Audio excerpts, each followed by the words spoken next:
தென்னிந்திய அளவில் சுமார் 48,000 பாடல்களை பாடி 60 ஆண்டு காலமாக திரைப்படத்துறையில் தனக்குன்னு ஒரு முத்திரை படைத்த ஜானகி அம்மாவுடைய இறப்பு தமிழ் திரையுலகத்தில் எந்த அளவு ஒரு பாதிப்பு ஏற்படுத்துது?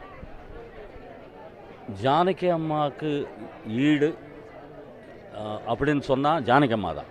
There is no replacement. எல்லாருக்கும் தெரிஞ்ச விஷயம் சார். அது சித்ரா அவர்களே சொல்லுவாங்க, ஸ்வர்ணலதா சொல்லுவாங்க, அம்மாவுடைய எக்ஸ்பிரஷன்ஸ் எங்களுக்கு வரமாட்டேங்குதுன்னு சொல்லி. அவங்க அவங்களுடைய பிராண்ட் அவங்க கிரியேட் பண்ணதில்லை, இறைவன் கொடுத்தது அவங்களுக்கு. சினிமா இந்த கமர்ஷியல் மியூசிக்கு என்ன வேணுமோ அந்த காலத்தில் இருந்து நாங்கள்லாம் சினிமாவுக்கு அசிஸ்டண்ட்டாக ஒர்க் பண்ணுறதுக்கு முன்னால் இருந்து அவங்க டாப் நம்பர் 1 பிளேஸில் இருந்த பாடகி. பட் எப்போவுமே அவங்க அந்த சீனியாரிட்டியோ அது ஒரு சின்ன கோபம் இருக்கிற மூஞ்சோ எப்போவுமே பார்த்ததே இல்லை. எப்போவுமே ஸ்மைலிங் ஃபேஸ். எத்தனை மியூசிக் டைரக்டர்ஸ்க்கு பாடியிருக்காங்க, எத்தனை பாஷையை பாடியிருக்காங்க. நான் அசிஸ்டண்ட்டாக நான் எம்எஸ்வி விஸ்வநாதன் சார்கிட்ட ஒர்க் பண்ணேன் 2.5 வருஷம்.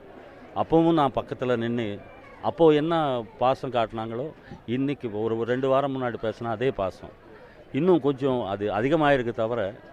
பட் அவங்க எப்போவுமே அவங்க ஒரு பையனாக அவங்க கொடுத்த இடம் அந்த மேடையில் கொஞ்சம் நகைச்சுவையாக நான் எப்போவுமே ஜாலியாக இருப்பேன். அந்த ஸ்பேஸ் கொடுக்கணுமே. அவங்க அந்த சீனியர்ஸ் அந்த அளவுக்கு அவங்க கலை தாய் பக்கத்தில் நின்று பாடுறதே பெரிய பாக்கியம். அதுக்கப்புறம் அவங்க ஸ்பேஸ் கொடுத்தா தான் கொஞ்சம் ஏதாவது ஹியூமரஸாக நம்ம பேசி மக்களை ரசிக்க வைக்க முடியும். அதுக்கெல்லாம் இடம் கொடுத்து நீ மக்களை ரசிக்க வை, நான் ஒன்றும் பாட்டில் தான் பண்ண முடியும் அப்படின்ற மாதிரி நம்மளை என்கரேஜ் பண்ணக்கூடிய கிரேட் பர்சனாலிட்டி சார். அவங்கக்கிட்ட அந்த பணிவு, அந்த ஒர்க்கு பேஷன், அதனுடைய டெடிகேஷன். அவங்க ஒரு ஸ்டூடியோவுக்கு வந்தாங்கன்னா அந்த மியூசிக் டைரக்டர் அந்த சுச்சுவேஷன் அந்த லிரிக்கை நோட் பண்ணும்போது அவங்களுடைய கான்சன்ட்ரேஷன் பார்ப்போம். அசிஸ்டண்ட்டாக இருக்கும்போது அங்கேருந்து கற்றுக்கிட்டது தான் நம்ம எல்லாம்.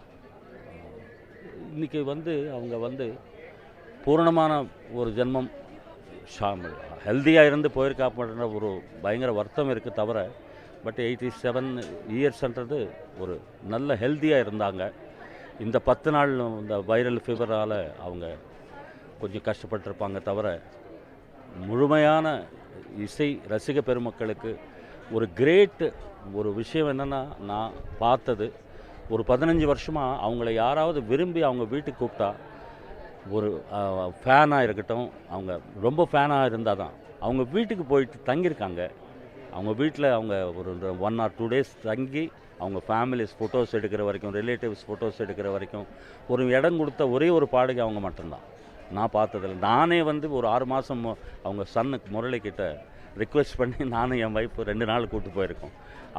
அவங்க கட்டுற சாரீஸ் எல்லாம் என் ஒய்ஃபு செலக்ட் பண்ணி அந்த ஸ்டைல் ஆஃப் சாரீஸ் வாங்கி வச்சுக்கிட்டு அவங்களுக்கு ப்ரெசென்ட் பண்ணும்போது அவங்க அந்த மிளகா சட்னி எல்லாம் அரைச்சி எனக்கு பர்சனலாக கொடுத்து அப்படியே வாயில் ஊட்டுவாங்க. அந்த மாதிரி தாய் எனக்கு. அம்மா ரொம்ப சீக்கிரமாக கடவுள்கிட்ட சேர்ந்தாங்க. அவங்களுக்குள்ளே தான் நான் அம்மாவை பார்த்துட்டு இருந்தேன். ஸோ அவங்க இந்த மாதிரி ஒரு கிரேட் பர்சனாலிட்டிஸ் பார்க்கவே முடியாது. ஸோ அவங்க கூட பணி ஆற்றுறதுக்கு வாய்ப்பு தந்த இறைவனுக்கு நன்றி தெரிவித்துக்கொண்டு அவங்க ஆத்மா சாந்தி இடையே இறைவனை வேண்டிக்கிற தவிர ஒன்றும் செய்ய. குறிப்பாக ஒரு பாடகர் ஒரு மொழி இல்லை 2 மொழிகளில் தான் தேர்வு செய்யப்படுவாங்க. ஆனால் 17 மொழிகளில் அவங்க கடந்த 60 ஆண்டுகளாக கிட்டத்தட்ட 48,000 பாடல்களை பாடியிருக்காங்க. அவங்க இந்த பதிவு ரெக்கார்டிங் பையங்களில் எப்படி இயல்பாக இருப்பாங்க, அவங்களுடைய ரெக்கார்டிங் திறமை குழந்தைகள் முதல் முதியவர்களுக்கு ஏற்ற மாதிரி அந்த குரலை மாற்றி பாடியிருக்காங்க. அந்த எக்ஸ்பிரஷன் நீங்களும் நேரில் பார்த்துருக்கீங்க, அது எப்படி பகிர்ந்துக்கிட்டு சார்? இன்றைக்கி நிறைய ட்ராக்ஸ் வந்திருக்கு சார். ஒவ்வொரு லைன் ஒவ்வொரு வேர்டு கூட பஞ்ச் பண்ணி நம்ம ரெக்கார்ட் பண்ணலாம். அது ரொபோட்டிக்கு. அதில் ஜீவன் இருக்கா இல்லைன்றது மக்களுக்கே தெரியும். இன்றைக்கி அந்த அவசர இந்த ரன்னிங் ரேஸ் மாதிரி போயிட்டு இருக்கும் வாழ்க்கையில். அவங்க எல்லாம் ஸ்பூல் ரெக்கார்டிங்கு. அது நான் கண்ணால் பார்த்தேன். அவங்க ஆதிநாராயண ராவ் சார், பெண்டியால சார், சுப்பைய நாயுடு, விஸ்வநாதன் ராமூர்த்தி ஐயா, இவங்க காலகட்டத்திலலாம் கேவி மகாதேவன் சார் காலகட்டத்திலெல்லாம் 10 நாள் ரிஹார்சல் இருக்கும். ஒரு நாள் தெலுங்கு, ஒரு நாள் தமிழ் ரெக்கார்ட் பண்ணுறதுக்கு முன்னாடி அந்த டியூனு அந்த லிரிக்ஸு பை ஹார்ட் பண்ணி ஆர்கெஸ்ட்ராவோட ரிஹார்சல் பண்ணி அவங்க 11ஆவது நாள் 12ஆவது நாள் ரெக்கார்ட் பண்ணுவாங்க. அப்போ எவ்வளோ பேஷன்ஸ் இருக்கணும், எத்தனை பொறுமையோடு அந்த பாட்டு கற்றுக்கணும். அது எல்லாமே மியூசிக் டைரக்டர் என்ன எதிர்பார்க்குறாரு, டைரக்டர் என்ன எதிர்பார்க்குறாரு, அந்த லிரிக் மீனிங் என்ன, அந்த சுச்சுவேஷன், அது பேத்தாஸ் சாங்கா இல்லை ஃபோக் சாங்கா, நாட்டுப்புற பாட்டா, எல்லாமே அவங்க தெரிஞ்சுக்கிட்டு ரொம்ப பொறுமை வேணும் சார். சினிமாவில் பாடுறதுன்றது நிறைய பேர் ரொம்ப ஈஸின்னு நினைப்பாங்க. அந்த மைக்கு அந்த சூட்டபுள் வாய்ஸாக இருக்கணும். அதில் எத்தனை வெரைட்டிஸ் பண்ணியிருக்காங்க. அந்த சில பாடல்கள் எல்லாம் கிளாசிக்கல் பேஸ்டு மட்டும் இல்லை, இந்த ஸ்ருங்காரமாக பாடக்கூடிய பாடல்கள் அம்மா தவிர வேறு யாருமே பாட முடியாது. அது அது எல்லாருக்கும் தெரிஞ்ச விஷயம். ஸோ அந்த காலத்தில் இருந்த பொறுமை தான் அவங்களுடைய இது வந்து இன்றைக்கி நமக்கு அவங்க கொடுக்குற இசை சொத்து. It's a team work sir. அவங்கெல்லாம் கம்போசர் ஒரு சிங்கரை நம்பி கொடுக்குறாங்கன்னா அவங்க அந்த பாட்டுக்கு நியாயம் பண்ணுவாங்கன்ற ஒரு நம்பிக்கை.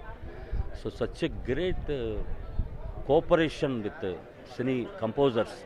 அந்த புலவர்கள், அந்த எழுத்தாளர்கள், இந்த லிரிக்கிஸ்ட் வரும்போது அவங்கக்கிட்ட அந்த இவங்கக்கிட்ட தான் அந்த பணிவெல்லாம் கற்றுக்கிட்டது. நாங்கள் எல்லாம் பார்த்து இவங்களே இவ்வளோ பணிவாக இருக்காங்க, நம்ம ஏமாத்துறோம் அப்படின்னு சொல்லிட்டு இவங்களாக இருக்கட்டும்.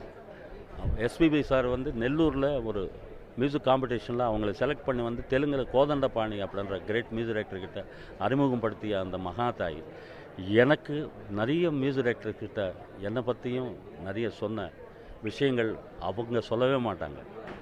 மற்றவங்க சொல்லி தான் நமக்கு தெரியும். அந்த மாதிரி ஒரு கிரேட் பர்சனாலிட்டி சார். நீங்களும் அம்மாவும் இணைந்து பாடி நிறைய சாங்ஸ் இருக்குது சார். தெலுங்கில் ஒரு 500 பாட்டுக்கு மேலே இருக்குது. தமிழில் நிறைய ஒரு 500+, 1500+ஸாக பாடிருப்பேன். ஒரு கிட்டத்தட்ட 1700 இருக்கும்னு நினைக்கிறேன். 85லேருந்து அம்மா கூட பாடினேன். ஃபஸ்ட்டு சாங்கு மத்தியராத்திரிலி ஹைவே ரஸ்தேலி, அது I think Ranadheera 85 Hamsalekha sir music. மணியே மணிக்குயிலே பாரதிராஜா சார் பாட்டு. செம்பருத்தி ஃபுல்லாக அம்மா கூட தான் பாடினேன். நிலா காயும் நேரம் சரணம், சின்ன ராசாவே சித்தெரும்பு ஒன்று கடிக்குதா. இந்த மாதிரி அவங்க பற்றி நினச்சா நிறைய பாட்டு வருது. பட் எதுவுமே மைண்டில் நிற்க மாட்டேங்குது. அவங்க ரூபந்தான் மைண்டில் வருது. ஸோ நிறைய பாட வாய்ப்பு இந்த ஜென்மத்தில் அவங்க கூட பணியாற்றுறதுக்கு இறைவன் வாய்ப்பு தந்ததுக்கு நான் வந்து எவ்வளோ நன்றி சொன்னாலும் போகாது சிவனுக்கு.